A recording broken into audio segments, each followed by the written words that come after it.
Tēnā koutou katoa, warm greetings to you all and welcome to Talk 3 of the Connect and Develop series. I'm Fiona Scanlon from the Alumni Relations team here at the University of Auckland, and it's a real pleasure to have you here today. If you're tuning in for the first time, thanks for joining us.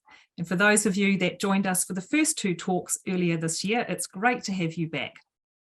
The world of work is changing more rapidly than ever before, and the Connect and Develop series is here to bring you tools that can help you develop along the way. Today's topic, overcoming imposter syndrome, has wide appeal as many of us, young and old, have moments of doubting our own skills and abilities. Our speaker today is Alex Casey, who is a senior writer at the Spinoff and was inducted into the university's 40 Under 40 Influencers category in 2018. Joining Alex today is our MC, Liz Barry. Over the past 20 years, Liz has helped thousands of people determine their interests, strengths, and marketable skills, and coached them through the process of defining their ideal work and how to create it. Having experienced her own major career change, Liz knows firsthand the mix of emotions people face when making a big shift in their professional lives. Liz works in her private consultancy and with the university's career team helping students and grads navigate the world of work. So Liz is going to share a little bit more about our speaker Alex with us in a moment, and later have a brief discussion with her before opening it up to answer any questions you may have. So on behalf of all of us here at the university, I'd like to say many thanks to Liz and Alex for being a part of this series. And to everyone joining us, I hope you find today's webinar useful. Take it away, Liz. Thanks, Fiona, and great to be here. Before I start introducing Alex, I want to cover a few tips for participating in today's webinar. The Q&A function at the bottom of your on-screen Zoom panel is live. Please submit your questions at any time. We'll be monitoring them as we go.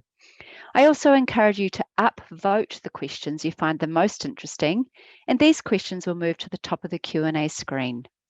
Toward the end of today's webinar, Alex will be answering some of the highest rated questions. And now on to introducing today's speaker, Alex Casey. In addition to her role as a senior writer at the Spinoff, Alex co-hosts a weekly pop culture podcast, The Real Pod.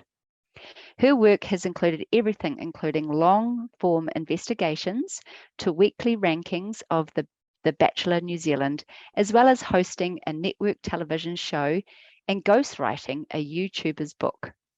After nearly a decade in the media, she still suffers from imposter syndrome every single day. So over to you, Alex. Would you like to share with us some of, share with us your journey to date and how did you get to where you are now? And would love to hear some of the moments where imposter syndrome has hit you in the face.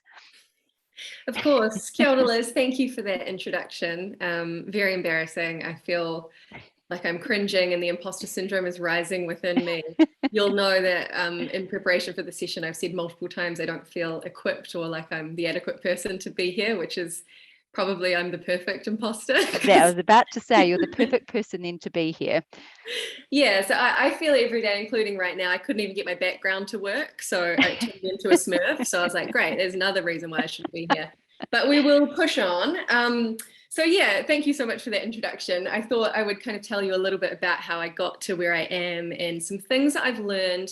They haven't fixed imposter syndrome, which we should say is not a real medical condition, but is a real thing that people deal with. And things that I use kind of every day, including today, including right before the session, that have helped me out. So I'll get into a little bit of my backstory, and Liz, feel free to interject whenever you want. So like all of you, I studied at the University of Auckland from 2010 until 2012, and I did a Bachelor of Arts with a double major in film, television, media studies, and sociology. And I really loved it. I really, really loved studying, but it was a bit of a journey to get there. I actually started doing English and anthropology and history, and it didn't really feel like it all clicked. And it was only when I picked up sociology and media studies and really found that I loved looking at the intersection of popular culture and society and how pop culture reflects our own kind of values back to us, that I really started to thrive. And it's actually one of the only times I felt like I didn't have imposter syndrome. I felt very empowered and really relished in bringing a lot of kind of low culture to the university. I remember we did a paper and we had to write either about the Rolling Stones or Bob Dylan, and I chose to write about Katy Perry. And I got an A+. And so I was like very high on my own supply. I loved studying. And I graduated with, a senior scholar award, and I did a research scholarship over summer looking at women in politics with the politics department. And I was like, great, cool, here comes my life, here comes my career. And in a feeling I'm sure many people here can relate to, there wasn't anything waiting for me. You do everything right and you have an awesome time and you're like, cool, I'm ready to go. And there just wasn't really anything at the other end. And I didn't really want to do a PhD because I thought it would take too long. And so I ended up actually working for about 2 years. I took my film and television degree very literally and went to work in a cinema. So I ended up having 2 years of kind of twiddling my thumbs and feeling quite frustrated and confused, I guess, about where this career was and where my life was going. And there was a bit of good fortune, like I'm not going to lie, and what kind of happened next. I think sometimes people tell their stories like they're magic, and mine was that I just knew the right person. I actually started writing a film blog for flicks.co.nz, the local website, that my friend, who's now extremely famous, Rose Matafeo, had been writing. But she was not able to do it anymore because she started getting busy, and I was feeling very frustrated with myself and not getting where I wanted to be. And I thought, great, I'll say yes to that opportunity. Of course, I'll take on someone else's film blog. And so I started writing kind of regularly for Flicks about film and popular culture and feminism. It's all really bad. It's called The Filminist. Don't try and find it now. It has not aged well. But that was actually a crucial step because I didn't really know it at the time, but it was getting my writing out there in front of people. And I didn't necessarily know who was reading. And during this time, I actually had decided to go back to another university for a postgrad diploma in journalism. And I'd started doing that, but it wasn't really clicking for me. And it was during this time that I was contacted by Duncan Grieve, who is the founder and CEO of the Spinoff. And he said, hey, I've been seeing you writing on Flicks. And I was like, what? I didn't know anyone was looking. And he said, I'm starting this new thing. And I think, I might have a job for you.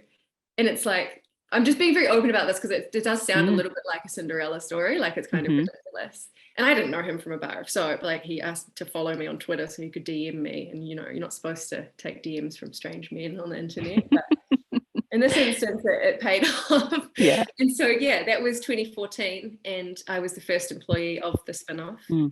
And I couldn't believe it. I thought it was going to be a flash in the pan, like silly little blog that would run for 3 months. Because I thought, in what world would I ever get paid full time to write and do exactly what I wanted to do? It seemed beyond possible and definitely not sustainable. And also it didn't help that I wasn't a trained kind of journalist and I wasn't really a published writer up until that point. I was very young. I was 22, I think, when I started. And so I had a lot of those sorts of feelings the whole time. But I decided to say, well, I said yes to that blog and that got me here. I said yes to this job and that got me here. So for the next few years, I kind of just said yes to everything that came up as a part of that job at the Spinoff, which included many different things. Because I thought it was going to fizzle out, it'll burn out. I might as well say yes to everything. So we ended up, hosting podcasts, doing TV shows.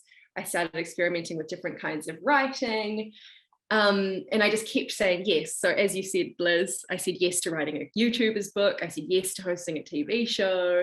I said yes to leaving journalism for a year to go and work in reality TV. I said yes to all freelance work. And I said yes until I completely burnt out.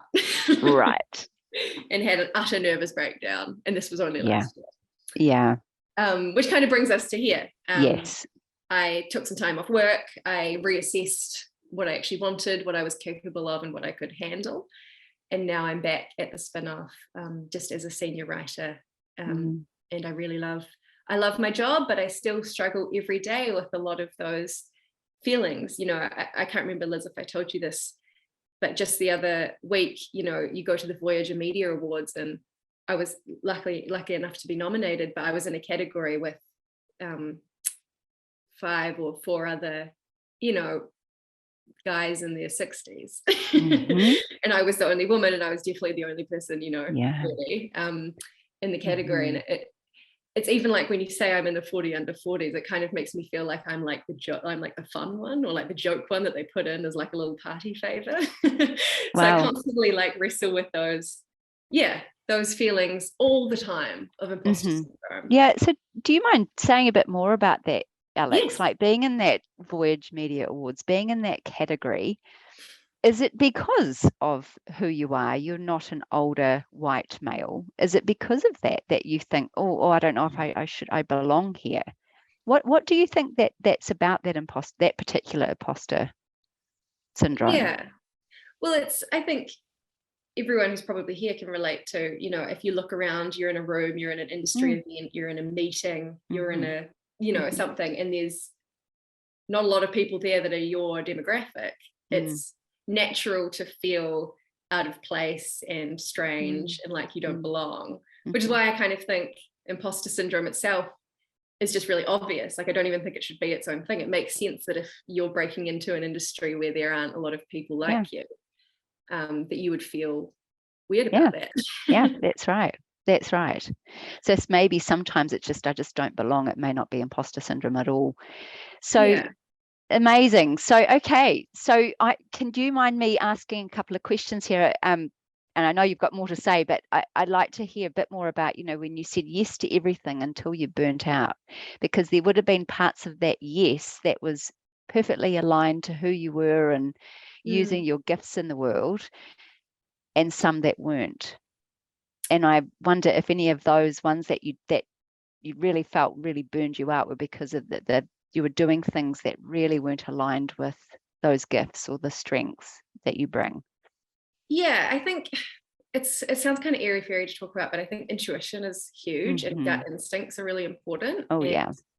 I think part of the like easy solution that gets thrown around a lot to imposter syndrome is just like fake it till you make it, and say yes to everything, do what a confident white guy would do, which I think is like useful to a point, but it can also get you into trouble.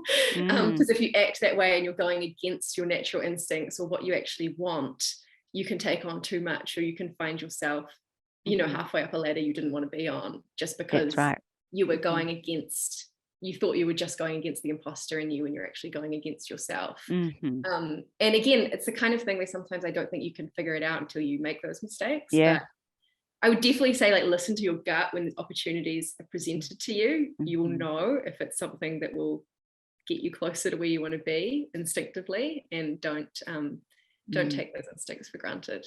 Your body knows. Your body calls your bluff every time. Yep, it really does. It's like a warning signal, wrong way, when it breaks down, the body breaks down. Yeah, and I do think sometimes saying yes to things and figuring out is good, and feeling the fear and doing it anyway is good, but it's just not all the time. You shouldn't be terrified all the time of everything that you're doing. That's right. Yeah. So awesome, Alex. We've got a couple of questions. And feel free if you've got, obviously more of your story, but there's a question that's just come in. So has there been a time when imposter syndrome has actually held you back or stopped you from taking an opportunity? Oh, that's a good question.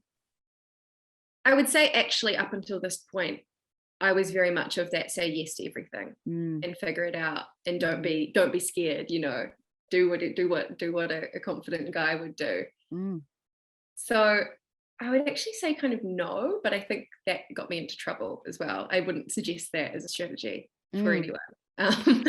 Yeah, because what you're talking about is there's a famous quote by Albert Einstein: everybody is a genius, but if you judge a fish by its ability to climb a tree, it will live its whole life believing it is stupid.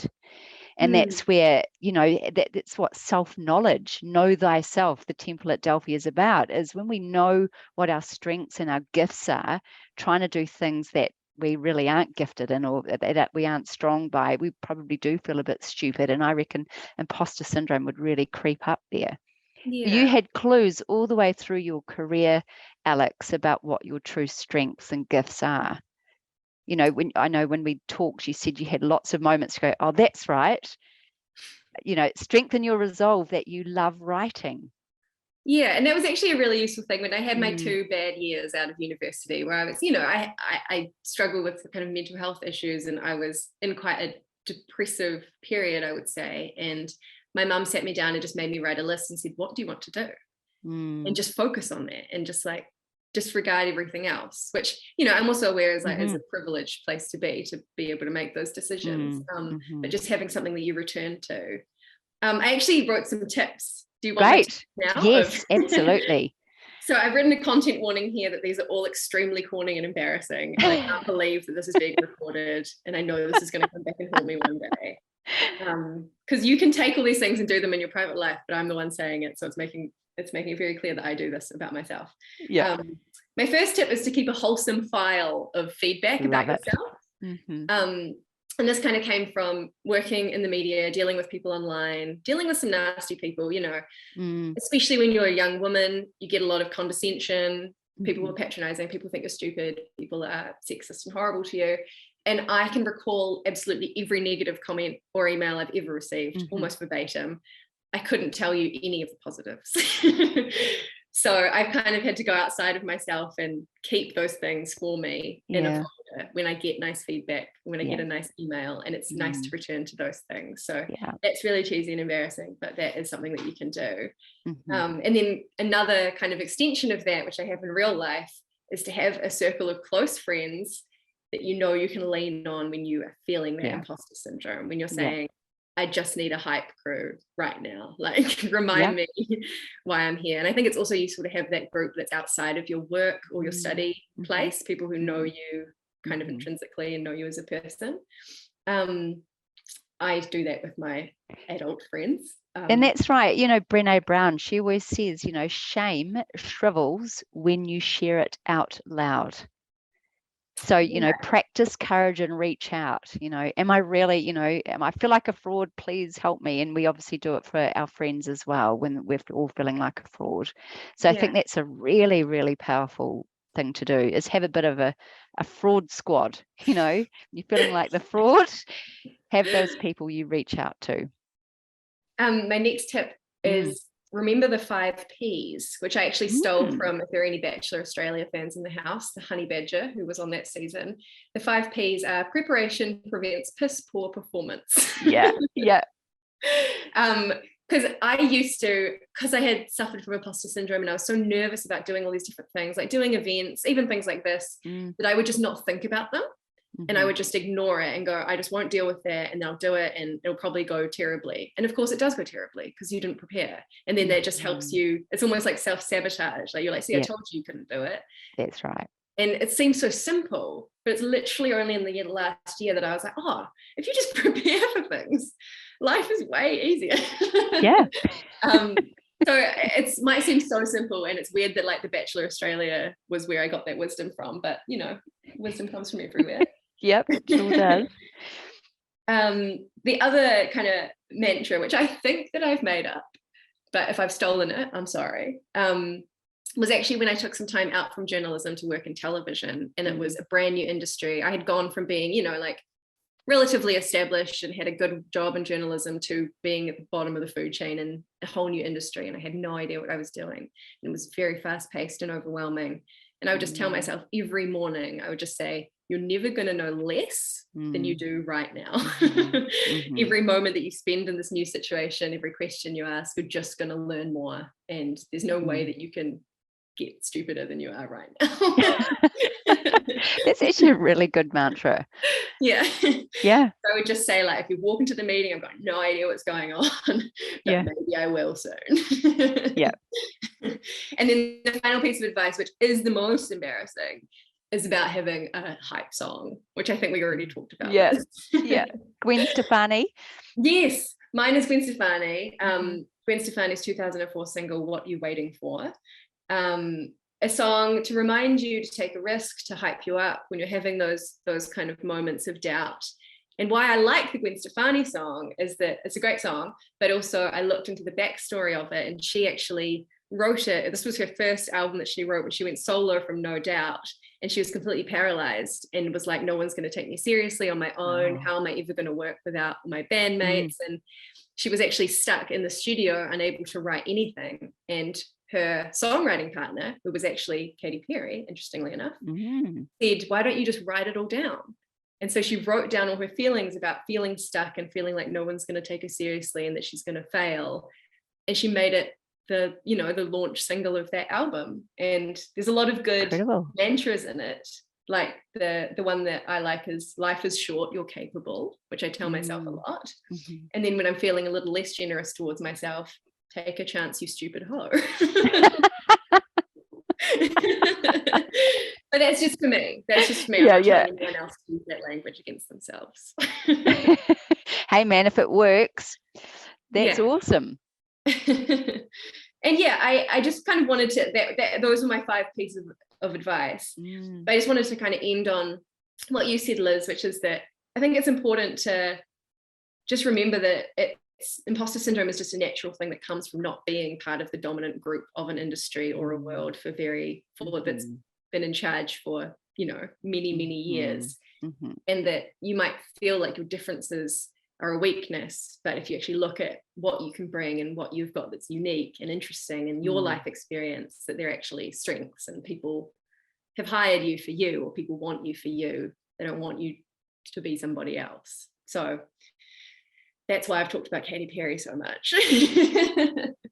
Totally. And that, exactly. And I think as well, I love the idea of like, pointing your flashlight. If you're pointing your flashlight at yourself, it's where attention goes, energy flows. And if you're constantly focusing on how you're feeling all the time, and rather than going, okay, how can I push my flashlight out and help someone else? And then we don't, those feelings don't get a chance to grow. So looking at where have you made an impact in all your writing, Alex, as well, that's been really useful is some of the long articles that you've written and places that the impact that you've had on other people, really focusing on that as well, can really help lower that imposter syndrome. And I will say some of that writing was very challenging, particularly doing sort of investigative reporting in what you'd call the Me Too type space. Because we actually, the first long form story that I worked on like that, we did before Me Too had exploded. And it was a very unconventional way of reporting. And it was met with mixed reviews from the industry. I was going to say, did you read the comments? Yeah, because it was, and then also it doesn't help that, I'm a young, untrained journalist kind of coming in, guns a blazing, doing something that's not really how things were done traditionally. Traditionally, journalists, you don't meddle with that kind of stuff. You let the law take care of it, that kind of thing. And there was a real sense there was a sense that, we had done something quite unconventional and strange, and it made me feel filled with doubt. But then you see the feedback and you see the impact that those stories have, particularly on the sources, but then other women that come forward with similar stories. And then, of course, Me Too exploded, and we realized that, we were part of this whole movement, and it was just a new way of reporting and telling stories. That didn't mean it was the wrong way. It's just something that hadn't been done before, because women traditionally did not do anything. Yeah, that's right. The old guard was the way, you probably were like vigilantes, really. We did get called vigilantes on a right-wing blog, yes. Okay. Not doing it by the book, taking the law into your own hands. Yeah. So amazing that you did it anyway, and look at the impact that that's had. So we've got quite a few questions, Alex, if I could read some of them out to you. So how do you manage to show up in a confident way when the imposter syndrome is raging?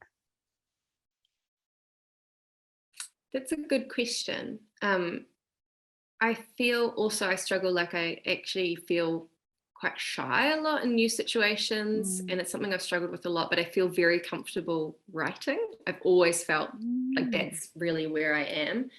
And some really good writing advice I always got was like, write like you're writing to your best friend, or write like you're writing to someone you know really well. And I've kind of taken that into my real life as well. I tend to approach in quite a casual way. I don't know if you might be able to tell. But yeah, just trying to like not overthink it and just act like Michelle A. Court, actually, who's a comedian and was I know her. She's you know fabulous. her? I love her book. Yep.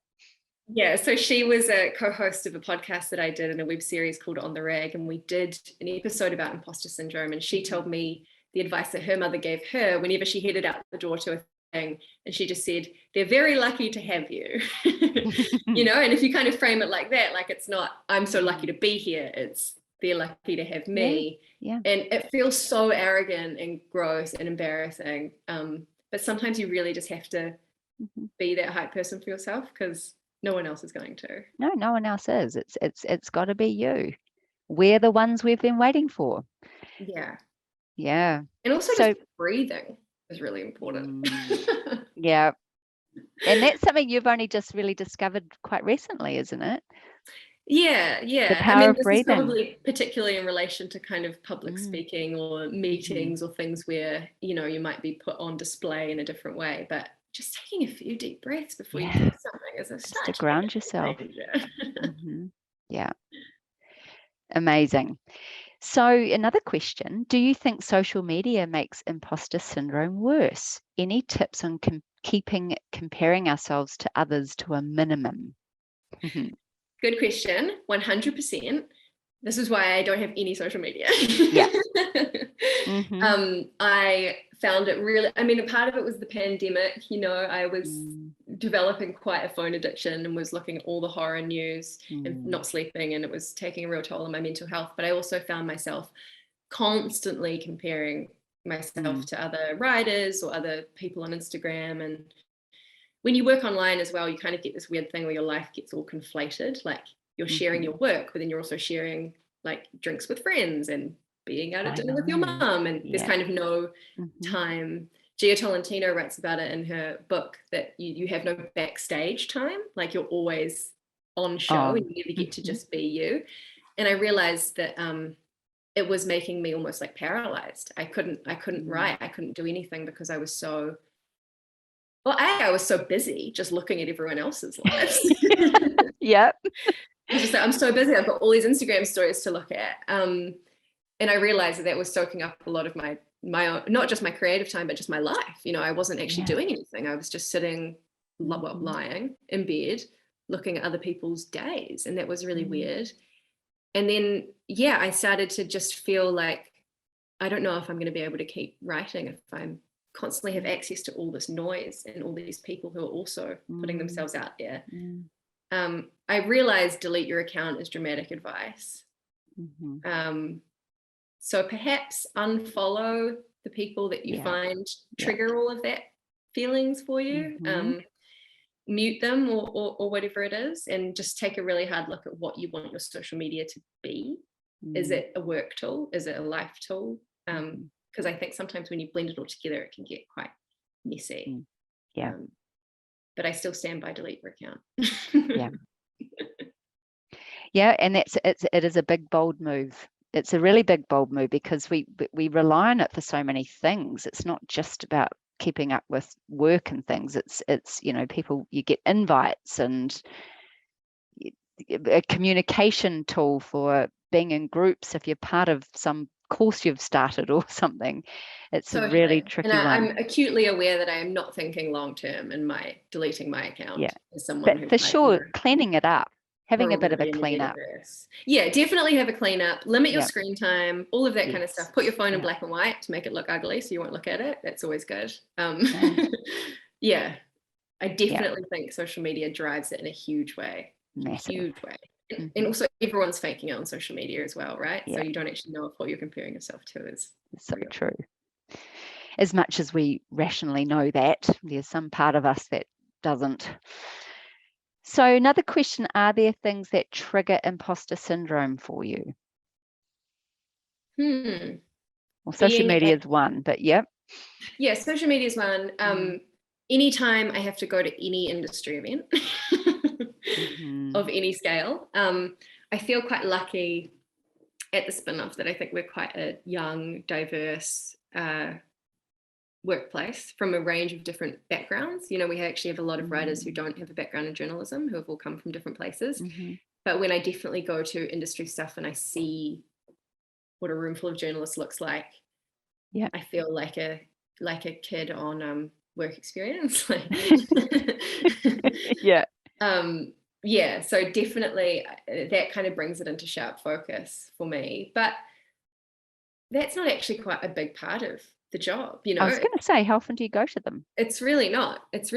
So for the most part, and writing is quite a solitary act, and you know, with all this working from home stuff, you can kind of just feel a bit more in your own space and kind of doing your own thing. But yeah, definitely I feel it when I'm at industry stuff. I feel it when I have to talk in any kind of expert capacity. I've been invited onto panels with very smart people and felt very out of place, but then I've also realized that, you know, I'm I'm there as a counterpoint, you know, in some instances, or there was a period of time where I got invited on a lot of panels that were like the battle of high culture versus low culture, and it was like art critics and then me talking about art grain, like a different kind of art.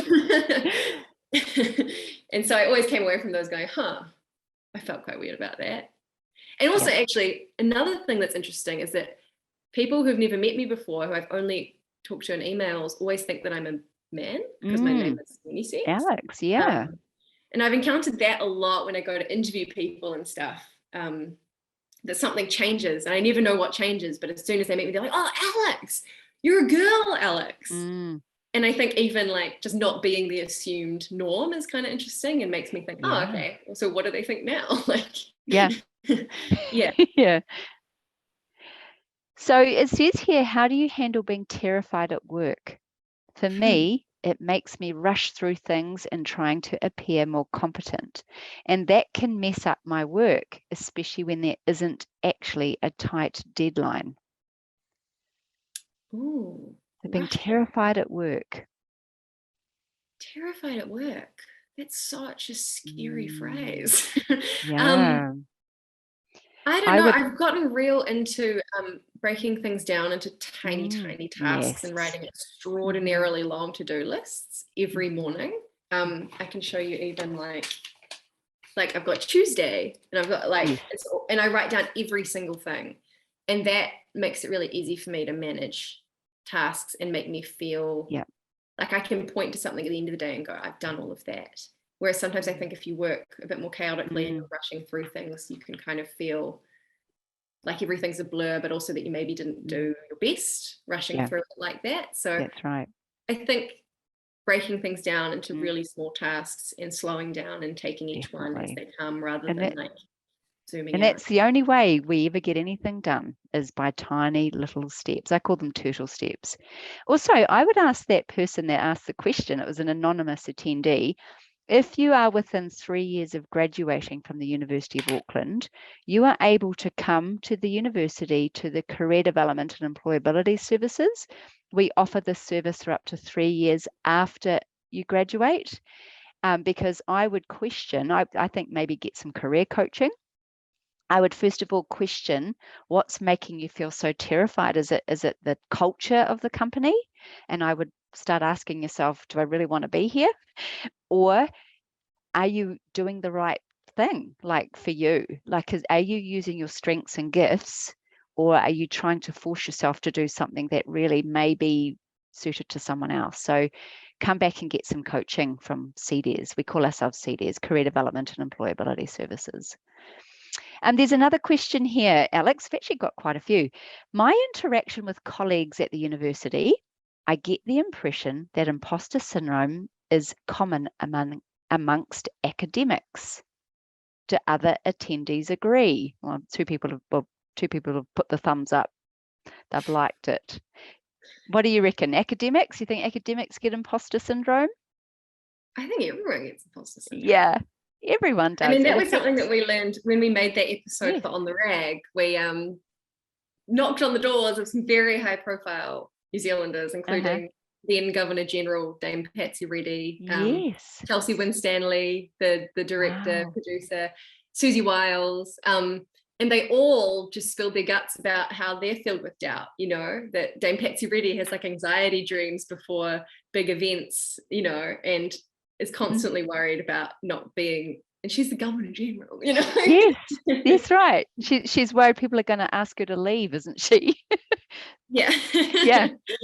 Yeah, so it doesn't surprise me that academics also feel the same. Oh, for sure. It affects, in fact, it affects a whopping 75% of us. So it's feeling like we're not the real deal. So, you know, I'm sure it's alive and well at the university, especially when you have to publish research publications, and, you know, there's lots of metrics that academics are measured by, but so it would be very true. Getting funding and grants and all of that. Okay, do you need imposter syndrome to stay motivated? Oh, that's a good question. No, I wouldn't think so. I feel like motivation should be, you should be motivated by positive things, your passions and That's your right. goals, and not out of fear. I get what you mean though, like you feel like you constantly have to be kind of working to better yourself and prove things. But no, I think it's probably better to have positive goals. I don't know, you're the coach, Liz, what do you think? Yeah, totally. I'm all for, you know, just what Einstein says, judging a fish by its ability to climb a tree, it will live its whole life thinking it's stupid. In fact, there's a poet, David White, and he says, we're the only part of creation that can refuse to be ourselves. You know, every other animal uses its strengths and gifts to survive. And I think we doing what we think we should do, trying to be someone we're not, instead of trusting our own innate strengths to direct us into our true life's work, which is where we feel so motivated and passionate, and that's where we get our energy, is using our gifts. So yeah, I don't think imposter syndrome helps a whole lot to keep us motivated. One more question, Alex, before we wrap up, or maybe might have enough time for two. I'm not sure how many PhDs are here today, but in my case, I have a hard time actually sitting down to write the sections of my thesis because it seems so daunting and it feels like a bigger task than I am. Do you have any advice in this regards? And I kind of feel like you may have answered some of this already, Alex, with chunking it down into smaller tasks. Yeah, I mean, writer's block is real. Academic writing is obviously a little bit different because I know you have to reference and stuff, but my writing advice is always sprint to the end and sort it out later. So I always just set myself like a time limit, and I'm just going to write and see what comes out, and most of it will be bad, but at least I've got something to work with and I've got things to discard.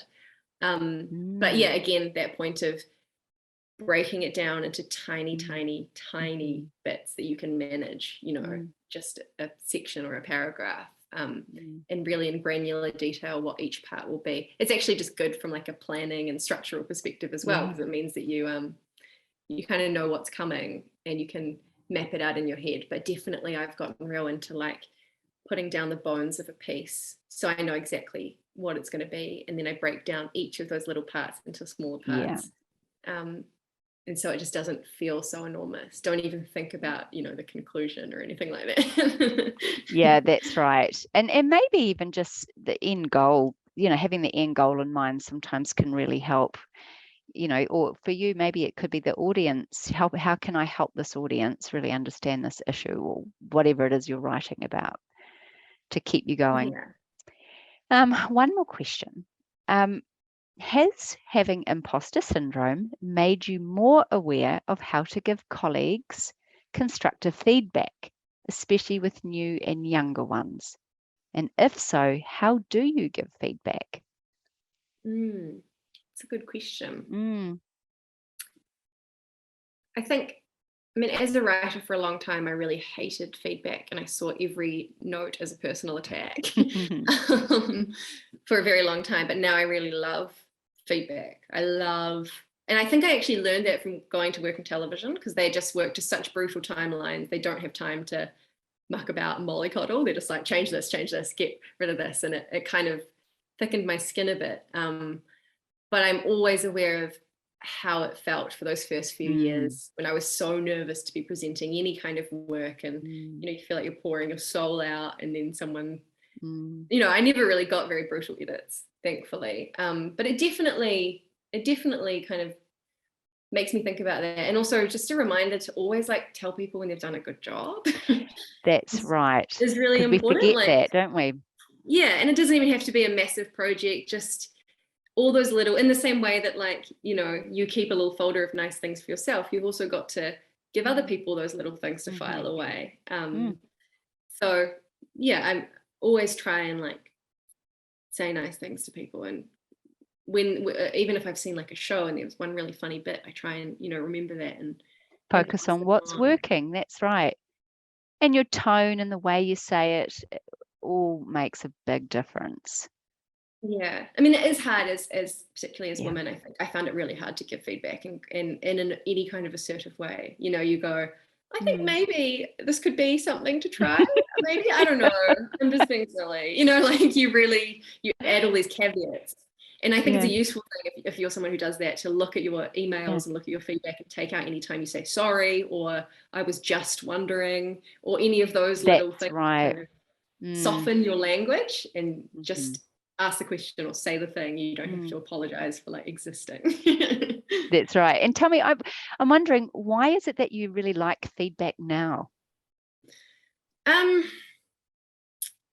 Because I see it now as like, oh, other people care about my work and it's only going to make it better. And it means I don't have to shoulder everything alone. It means another person's cared enough to take the time to make this better and make me look better. I do some shockers. That get caught by my editors.